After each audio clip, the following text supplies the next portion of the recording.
Daybreak. An early morning sun gently warms the decks of the world's most deadly weapon system, the United States Naval Battle Group. Sailing far away from home, the destroyers, cruisers, and the most powerful of them all, the centerpiece of America's maritime strategy, the Navy's nuclear-powered aircraft carrier, with her arsenal of combat aircraft.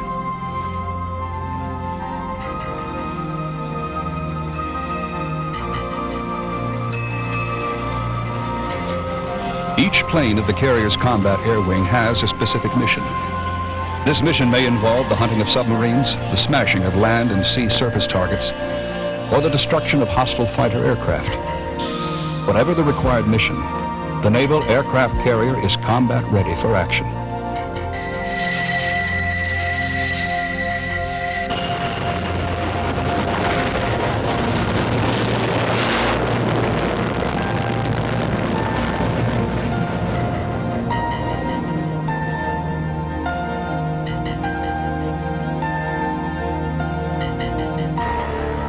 The threat of confrontation with the Soviet Navy is a growing threat to our national security.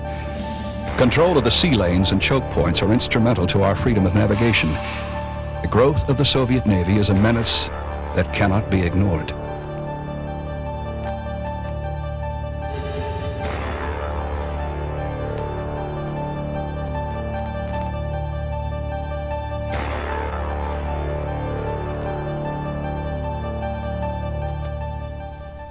Up close, the U.S. aircraft carrier is a stirring sight to behold.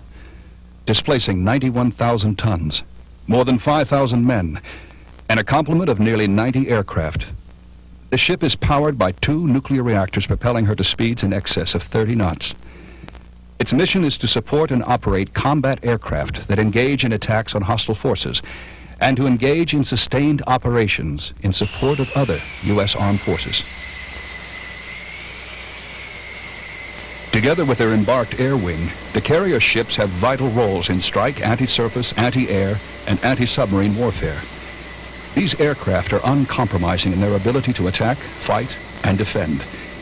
The F-14, the most advanced naval interceptor ever developed, possesses a design and materials so sophisticated that only a few hundred have been produced to date.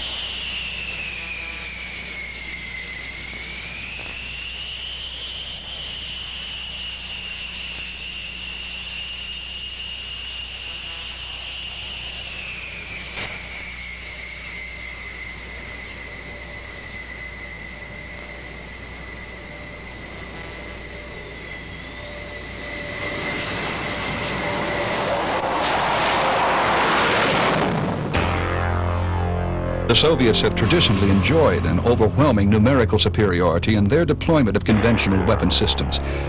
And each day, their quickly developing modern Navy closes in on the technological advantages that we have traditionally held.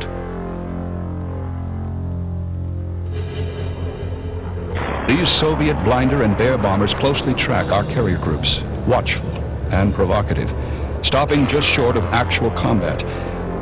This is a game which can take place anytime, testing the mettle of both Soviet pilots and our own naval aviators.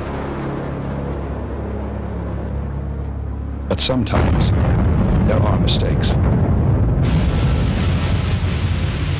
Any act of Soviet aggression can be immediately responded to with all the determined, deadly power available to our modern naval forces. Key to this coordinated effort are the skilled deck crew professionals. They, in coordination with the aviators, have rehearsed this lightning response many times. All know that there is no glory until their mission is accomplished.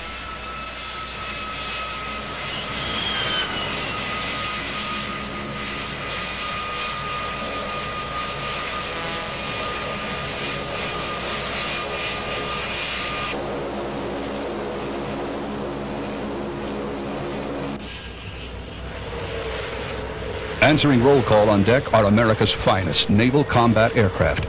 such as the F-14 Tomcat Air Superiority Fighter, the F-A-18 Hornet Strike Fighter,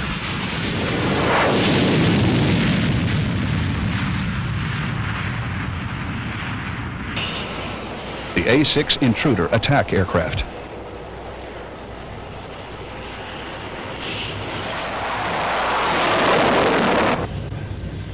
the A-7 Corsair II attack aircraft, the S-3 Viking submarine killer,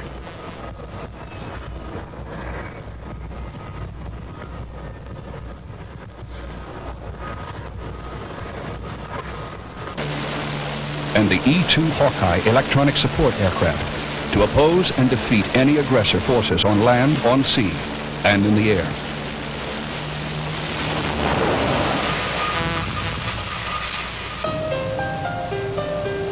This morning, these aircraft have been launched in response to a hypothetical threat.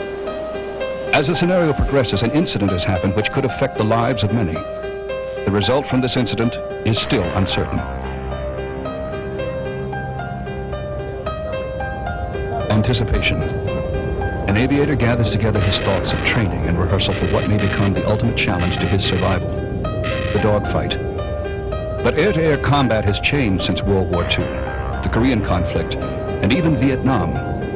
In an F-14 interceptor, 2 aviators are required in order to fly and fight.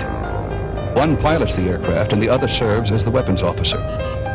With new technology, a modern naval aviator no longer must keep his target within his gun sight in order to down his adversary. The F-14s and F-A-18s carry an assortment of radar-controlled guided air interception missiles, each with the ability to make a kill from as far away as 30 miles, well out of visual sight of the aircraft's weapons officer.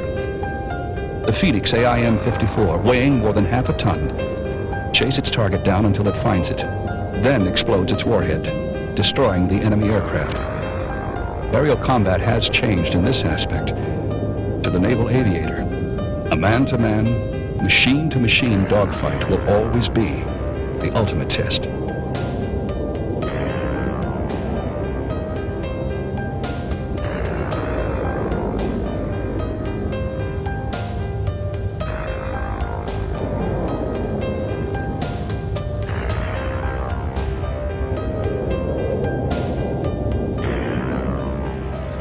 The mission of World War II's naval aviator was essentially the same as for today's flyers. Taking off from aircraft carriers without modern catapults, these pilots flew their air-cooled propeller-driven aircraft on missions not at all dissimilar from today's objectives.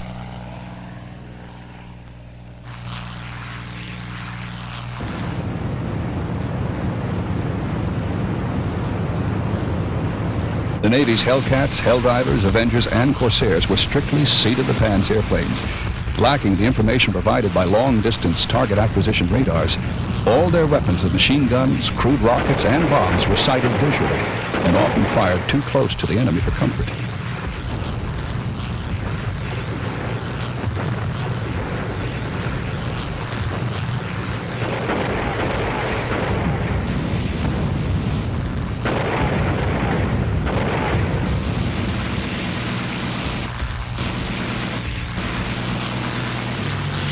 The ultimate effort by Japan's military to halt the advance of our naval forces resulted in the use of suicide missions against the U.S. fleet. They called it kamikaze. The kamikaze's mission was to destroy U.S. naval air power, whose forward base was the aircraft carrier.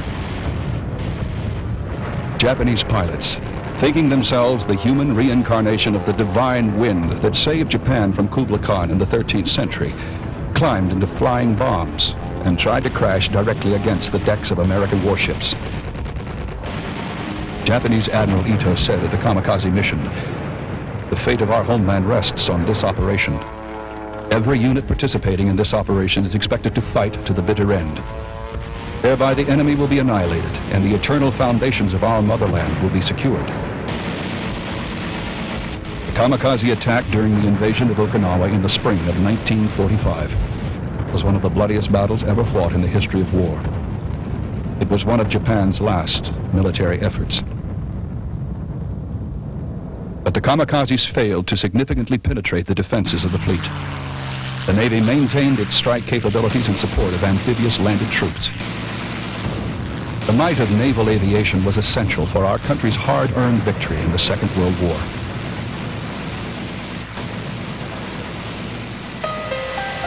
Returning from their initial scramble, the men of the Combat Air Patrol remained tense and ready.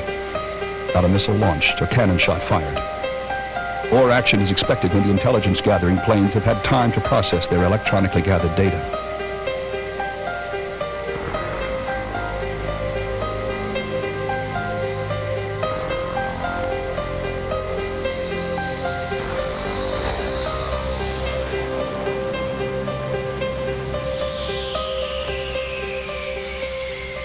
The carrier and its wing of combat aircraft is to be protected at all costs. If hostile forces are able to sink just one of our largest carriers, they could destroy approximately 10% of the Navy's air power. Therefore, the defense of our aircraft carriers is of paramount concern.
First off the flight deck is the carrier's forward line of defense, the S-3 Viking anti-submarine warfare and surface surveillance aircraft.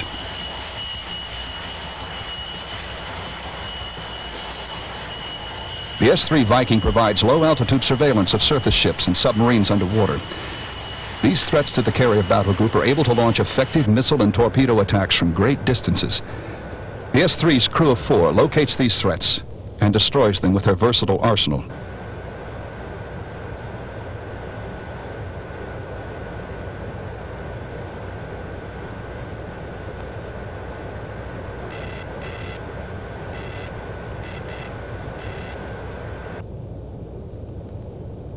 The S-3's weapons include torpedoes, bombs, mines, harpoon anti-ship missiles, and other special ordnance. It operates independently or with its land-based anti-submarine warfare partner, the P-3 Orion.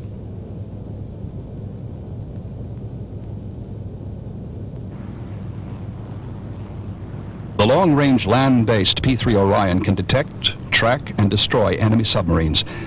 The P-3's crew of 10 aviation, electronic, and weapons specialists search the vast oceanic expanse. The payoff for their tireless search? A glimpse of a surprised Soviet submarine. The P-3 carries a mixed payload of weapons consisting of torpedoes, bullpup AGMs, and harpoon cruise missiles.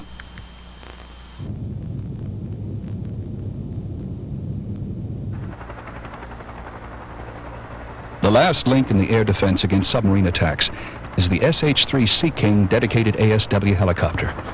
Her crew of 4 operates active and passive sonar buoys and magnetic anomaly detection equipment used to locate the position and assist in the destruction of underwater threats. The muzzles of the fighter and attack aircraft are directed to their targets by the eyes and ears of the E-2 Hawkeye tactical airborne warning and control system aircraft. Manned by a crew of 5, this unarmed plane is the forward scout for the carrier. The E-2 patrols an approximately 200-mile perimeter over the waters surrounding the carrier, alerting the data link computer communication system to any inbound aggressor or other target of opportunity.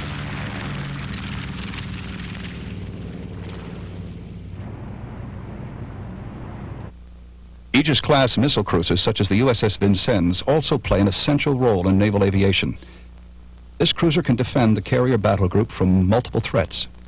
Combined with their anti-submarine warfare capabilities, the Aegis-class cruiser can simultaneously track over 100 inbound targets and fire upon them with its semi-automatic 54 caliber guns. Phalanx anti-air gun system. And with the advanced Aegis computer system, launch its 122 surface-to-air missiles with lethal accuracy. This recent addition to the U.S. fleet has seen action offshore during the Lebanon and Libya conflicts, and in the July 1988 Persian Gulf incident, in which the USS Vincennes tragically misidentified a potential threat and inadvertently destroyed an Iranian passenger airline.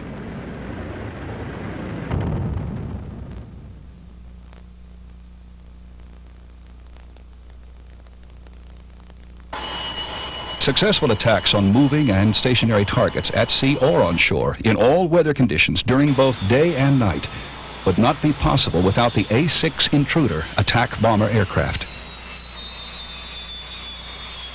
With its short fuselage and stubby but sturdy wings, this subsonic twin-piloted workhorse of the U.S. Navy can carry a bomb load more devastating than those carried by the B-17s and 29s of World War II.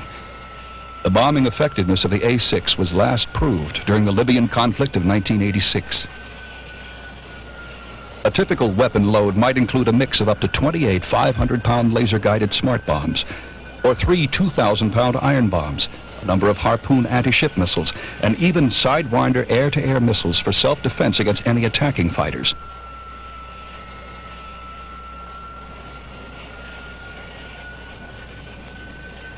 The ordnance specialists of the carrier's deck crew load the A-6s with a deadly shuffle of fused calling cards.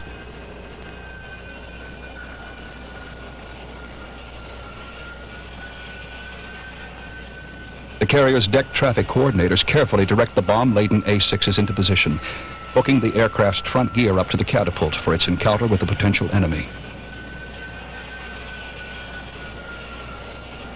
While waiting for their turn to be launched into the sky, naval aviators sit strapped into their ejector seats, trying not to think about the dangers and uncertainties which lie ahead, but instead concentrate on the flight plans which will enable them to deliver their devastating payloads with pinpoint accuracy onto their assigned targets.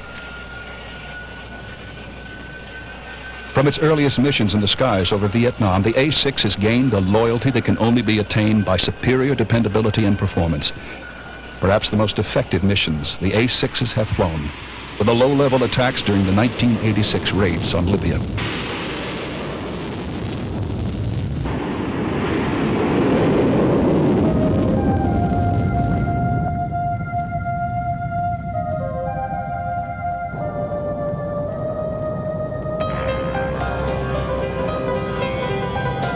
As the formation of A-6 intruders approached their desert targets, the sophisticated Soviet-equipped Libyan air defense systems readied themselves.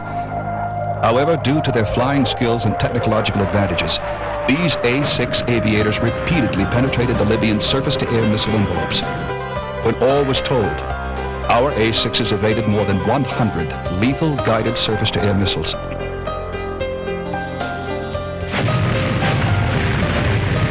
After eluding the Libyan SAMs, the A-6 strike force flew at low altitude levels, skimming the ocean during the day and at other times in complete darkness, delivering their laser-guided bombs and other ordnance on target.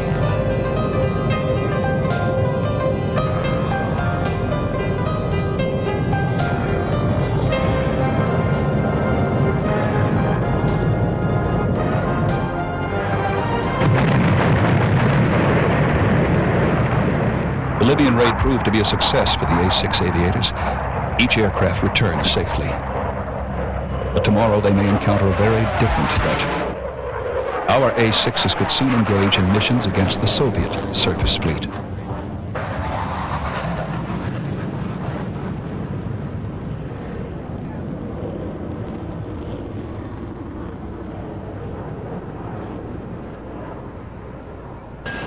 The close air support specialist of our naval forces is the veteran A-7 Corsair II attack bomber.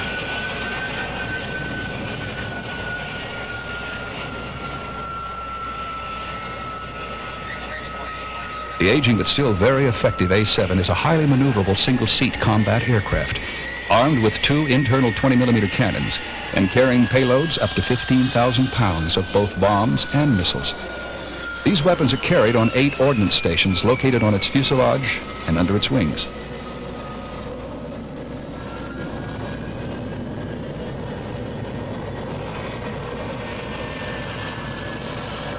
Effective close air support requires the A-7 to loiter near the forward edge of the battle area for lengthy periods before it can strike. Often an A-7 must act as a target for SAMs to enable other A-7s and FA-18s to deliver homing anti-radiation missiles which seek out hostile radar target acquisition signals and decimate the unsuspecting SAM sites.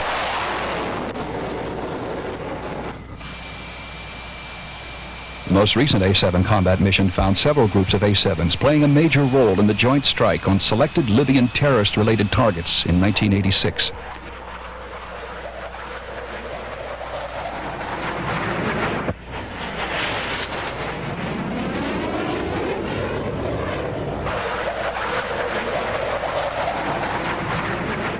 Low-flying A-7s searched the Libyan coast for targets of opportunity. Flying in formation, the A-7s located several Libyan coastal patrol vessels and sunk them, using their laser-guided bombs.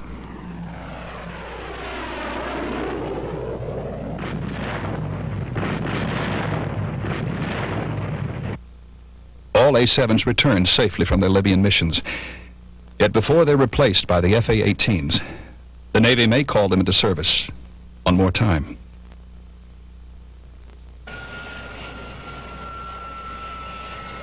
The newest and most high-tech addition to the U.S. Navy's fleet of combat aircraft is the FA-18 Hornet Strike Fighter. It is uniquely designed to perform with little compromise both fighter and attack roles for the U.S. Navy and Marine Corps. These single-seat FA-18s saw combat for the first time in the attacks against Libya in 1986. Not only is it the nation's first strike fighter, it is also the first fly-by-wire aircraft. This makes the FA-18 more survivable under attacks and capable of hands-off carrier launching and recoveries. Its designers are particularly proud. In the raid over Libya, these highly sophisticated computer-controlled FA-18s were armed with an assortment of smart bombs, air-to-ground missiles, and air interception missiles which made them a formidable fighting force to land, sea, and aerial threats.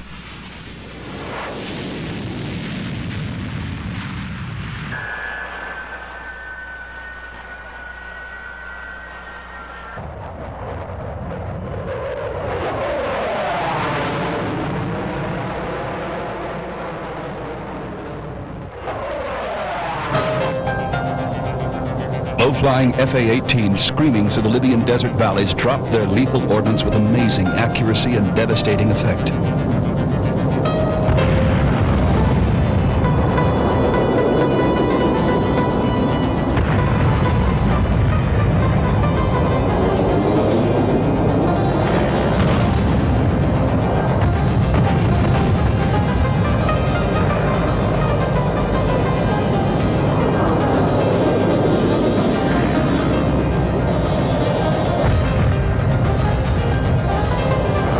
Some FA-18s joined with A-7s in successful ground strikes. Other FA-18s engaged Libyan air forces in aerial combat. Flying against Soviet-built MiGs and older Libyan military aircraft, these adversaries ultimately were no match for the highly trained naval aviators and their now combat-proven FA-18 Hornets.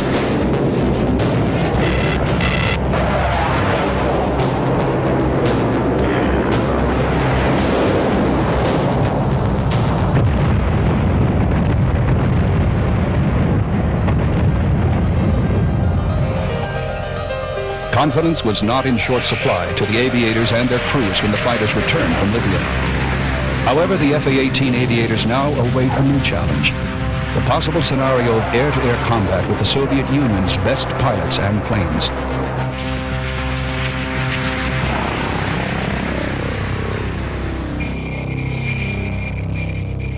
The heart and soul of naval aviation is the supersonic swing-wing F-14 Tomcat air superiority fighter, designed to attack and destroy multiple airborne targets in all weather conditions, day and night, with its Phoenix missile system.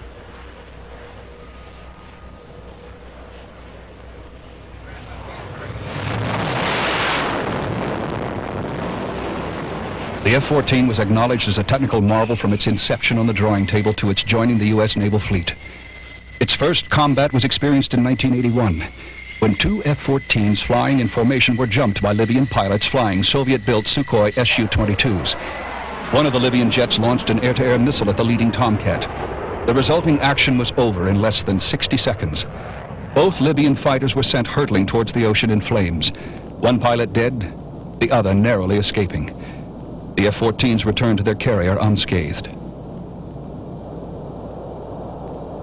Its most recent combat mission during the 1986 Libyan conflict was limited to Carrier Group Combat Air Patrol. Acting with E-2s and Aegis cruisers, the F-14s provided air defense for the carrier battle group against potential Libyan anti-ship attacks.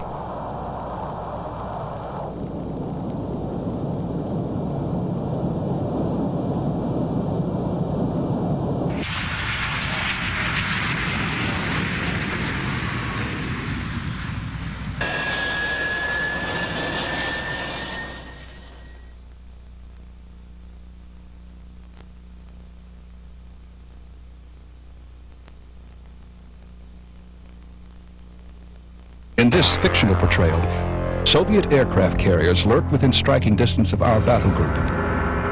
The Soviet Naval Air Force long-range Bear bombers, carrying lethal anti-ship cruise missiles within their holds, covertly prowl toward our battle group to reach their missile launch distance.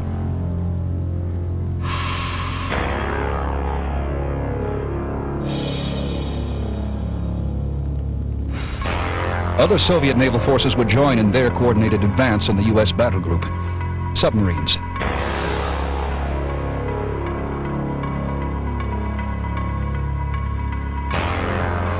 Shipborne attack planes such as the Yakolev 38 Forger.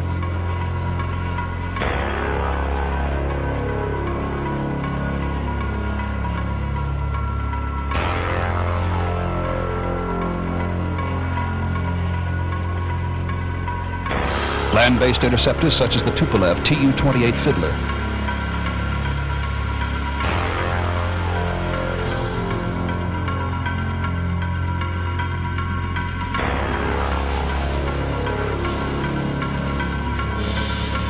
The MiG-21 Fishbed.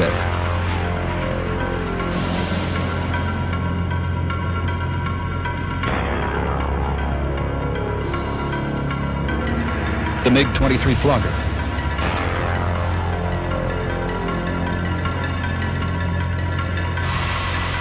And the newest and most highly advanced fighter deployed by the Soviets, the MiG-29 Fulcrum. This aircraft displays sophisticated aerodynamics, unlike the crude fighters of prior years. These and other advanced design characteristics provide enhanced stability. They are agile and display high lift for increased air combat maneuverability. The Fulcrum has an accurate look-down, shoot-down weapon system. This means that it has the ability to detect and destroy our aircraft flying at both high and low altitudes out of the MiG pilot's visual sight. Its weapons include the Soviet Union's latest air-to-air missiles like the AA-9 and 10. Able to take off from gravel or even bomb-damaged runways, the Fulcrum and its brethren, the new Sukhoi Su-27 flanker, race towards the American fleet.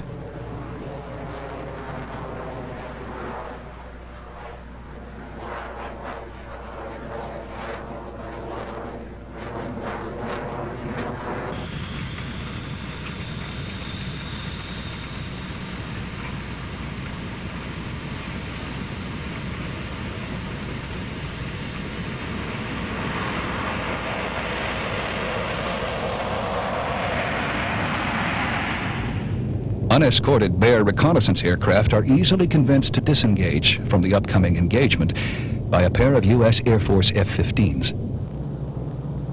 But the Soviet bombers with their MiG fighter escorts, spotted by the early warning radar of our E-2 Hawkeyes, are quickly closing. The call goes out to the F-14s flying combat air patrol above the battle group to vector in on the Bears and their escorts.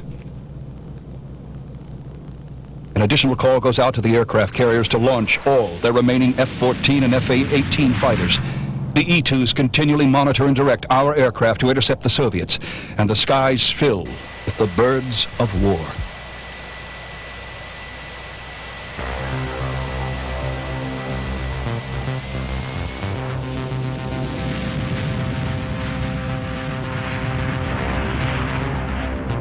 Aware that a U.S. ship has been fired upon and a limited engagement is now on the brink of reality, these warriors know their mission dictates that they must destroy the enemy to protect the fleet.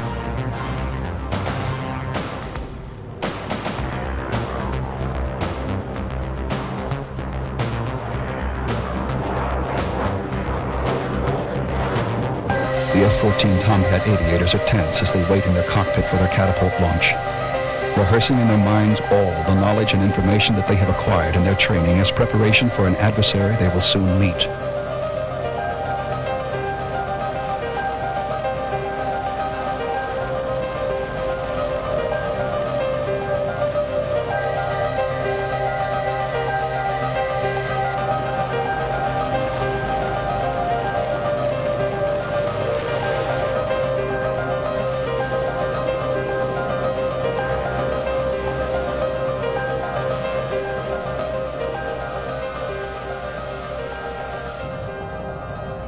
Questions abound in the mind of an F-A-18 aviator during his flight towards the oncoming enemy planes. His concentration is split between the vital aircraft controls, weapon system checks, and radar scans. He also cannot help but wonder about the bombers and fighters he will soon engage, and ultimately the combat skill of the enemy pilots. If a fighter pilot is to succeed and not be shot out of the air, he must anticipate his opponent's thoughts before his opponent thinks them.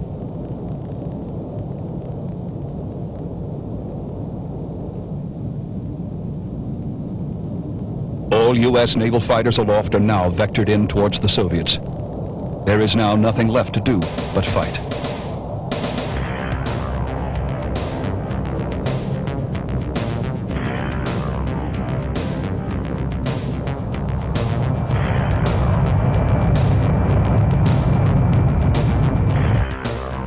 Long-distance carrier-based detection radar locates the initial wave of Bear bombers and sends her F-14s to stop them. The large radar signature of the slower-flying Bear bombers make them easy prey for our F-14s.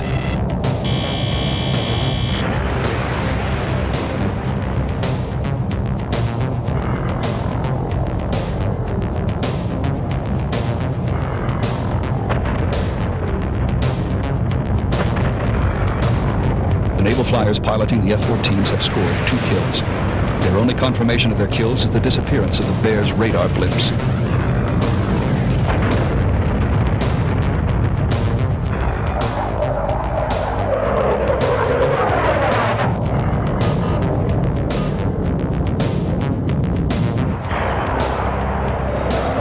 Alerted by the final words of the Bear pilots, the Soviet MiG fighter escorts streak towards the F-14s, which counter-maneuver to hopefully get the comforting tone signifying an air-to-air missile target lock-on.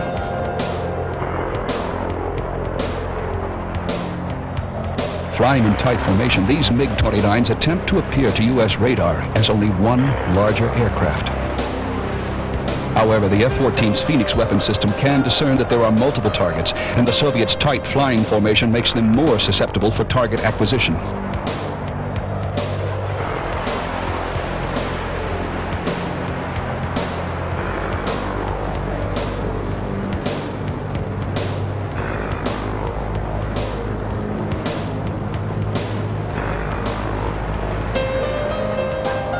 Straining against the tremendous G-forces, the F-14 aviators try to lock on to the quickly approaching MiG fighter before they lock onto them. With a high bank to the left, the pilot and weapons officer receive a strong lock-on tone and loosen one of the F-14's air-to-air missiles. In a matter of seconds, the missile will find its mark.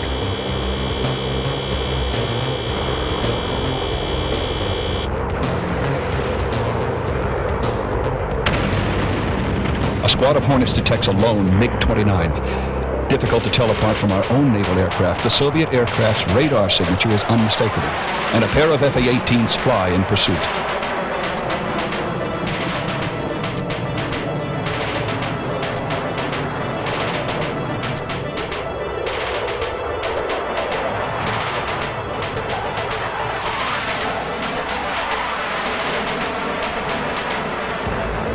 Diving from out of the sun's glare, this Hornet driver locks on to the MiG.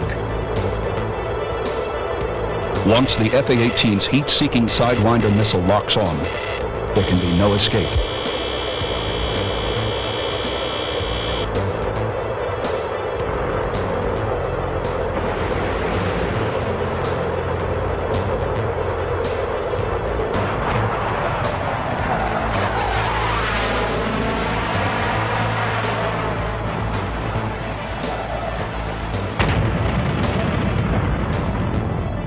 The Hornets' concentrated engagement on the lone MiG allowed other Soviet fighters to approach from behind and launch an attack of their own.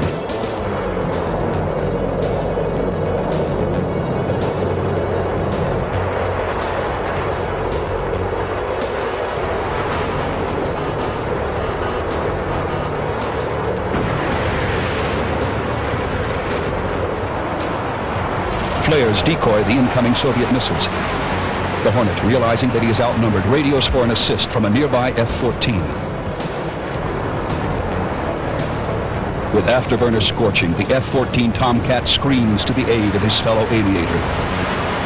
This F-14 can electronically track as many as 24 enemy aircraft and attack 6 of those at the same time. Seeing the F-A-18 clear from the MiGs, the Tomcat launches its awesome Phoenix AIM-54 air interception missiles, one by one.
Effective deployment of heat-seeking Sidewinders, radar-guided Sparrows, and tenacious Phoenixes by the Tomcats and Hornets inflict heavy losses on the aggressor MiG fighters. The Soviets' numerical superiority, however, has made it impossible for us to kill all their MiGs.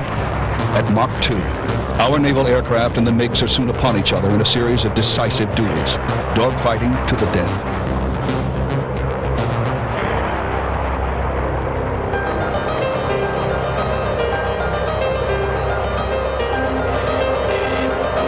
MiG fighters caught within the Tomcat's 20mm cannon range will prove to be a visually confirmed kill if the naval aviator can position his aircraft long enough to shoot. At close range, the F-14's cannon is just lethal enough to kill a MiG if the Navy aviator can aim well enough to hit a fuel tank, an engine, or maybe even the Soviet pilot himself.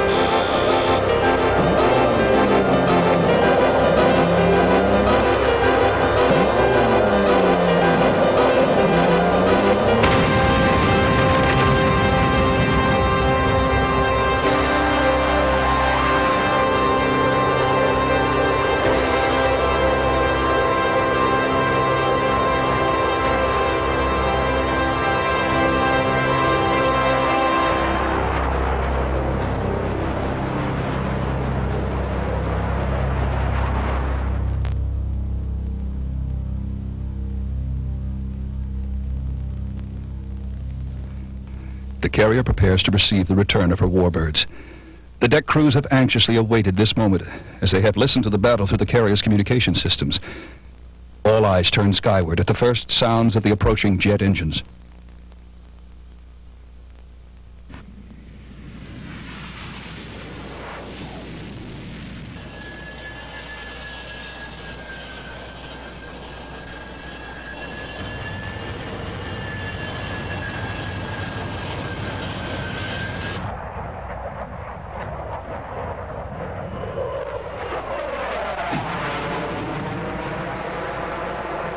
Until the moment of actual combat, there are always questions that need to be asked about the effectiveness of new weapons systems. Today's naval aircraft carriers have proved themselves to be the most important instrument of naval strategy. and have ensured their place in any future engagement.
Having safely returned, questions abound in the mind of each man about his own performance, the safety of his friends, and the uncertainties of the future.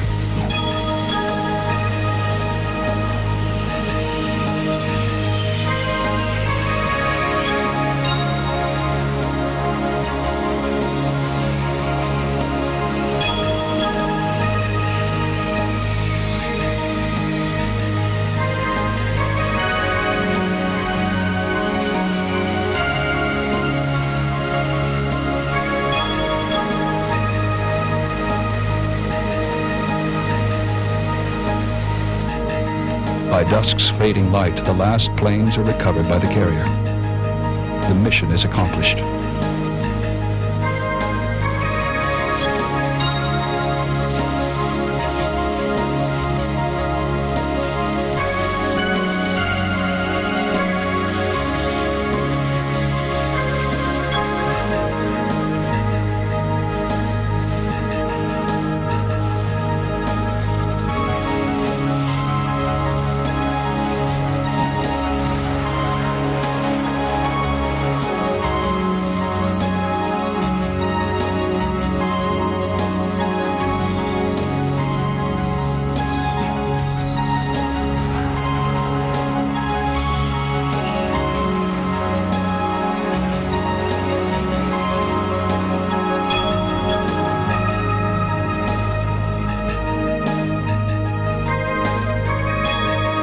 The aircraft carrier battle group, combined with her naval aviation wing of fighter and attack aircraft, continues to be the centerpiece of the forces necessary to execute U.S. naval maritime strategy. A free sea for the world at large.